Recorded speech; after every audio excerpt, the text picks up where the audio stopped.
न करने का निर्णय कर लिया था। ये सोच का दारिद्र्य था। हमने फैसला किया ये नहीं चल सकता। हमने उस 99% को, जो कभी नो गो एरिया हुआ करते थे, हमने उसको गो एहेड एरिया के रूप में खुला कर दिया है। और अब हम समुद्र के भीतर भी एक्सप्लोरेशन करने की और नए नए भंडार खोजने की दिशा में हम प्रवृत्त हैं, हम प्रयास कर रहे हैं। हमने पिछले वर्ष उसी दिशा में एक महत्वपूर्ण कदम रखते हुए समुद्र मंथन की घोषणा की थी और पिछले दिनों हमने 85,000 करोड़ रुपए इस काम के लिए आवंटित करके काम को गति देने का निर्णय कर लिया है। मेरे प्यारे देशवासियों, एनर्जी सिक्योरिटी, इसका मैंने कहा कि हमें ऑल्टरनेट स्रोतों की तरफ भी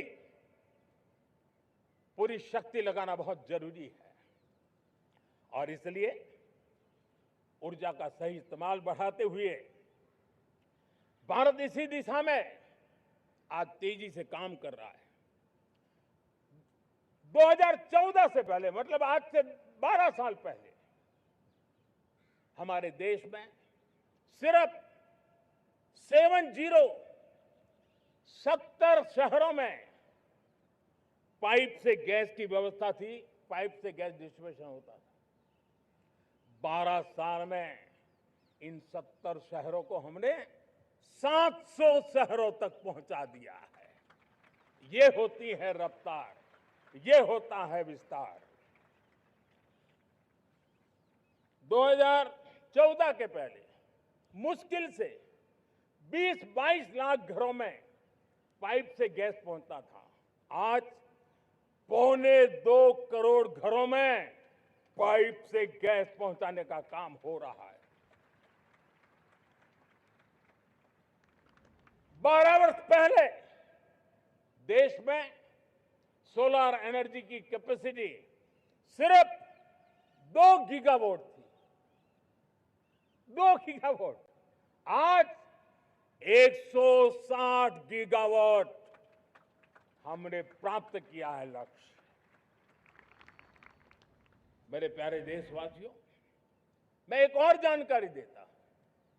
हमने इसका लाभ देश के मध्यम वर्ग को, सामान्य परिवार को मिले, इस तरफ भी उतना ही ध्यान केंद्रित किया। हमने पीएम सूर्यघर मुफ्त बिजली योजना चालू की और आज मुझे संतोष है कि इतने कम समय में 50 लाख घरों का सोलर एनर्जी का काम हम आंकड़ा पार कर चुके हैं। तेजी से चल रहा है और उसके कारण हजारों घरों का बिजली बिल 0 हो गया है।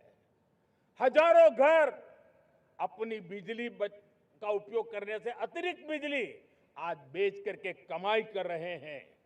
हर परिवार को हम इस काम के लिए 80,000 रुपया सरकार की तरफ से एक एक परिवार को मदद दी जा रही है, तब जाकर के हम इस काम को पूरा कर रहे हैं। मेरे प्यारे देशवासियों, आपको जानकर के हैरानी होगी, ये जो हमारी रेलवे है उसका इलेक्ट्रिफिकेशन का काम हमारे देश में 1925 में शुरू हुआ था। 1925 में इलेक्ट्रिफिकेशन का काम शुरू हुआ, लेकिन 90 साल में 1925 से लेकर के 90 साल में सिर्फ 30% रेल का इलेक्ट्रिफिकेशन हुआ था। यानी 90 साल में 30%। हमारी रफ्तार देखिए, लक्ष्य को पाने के लिए हमारी दौड़ देख लीजिए। हमने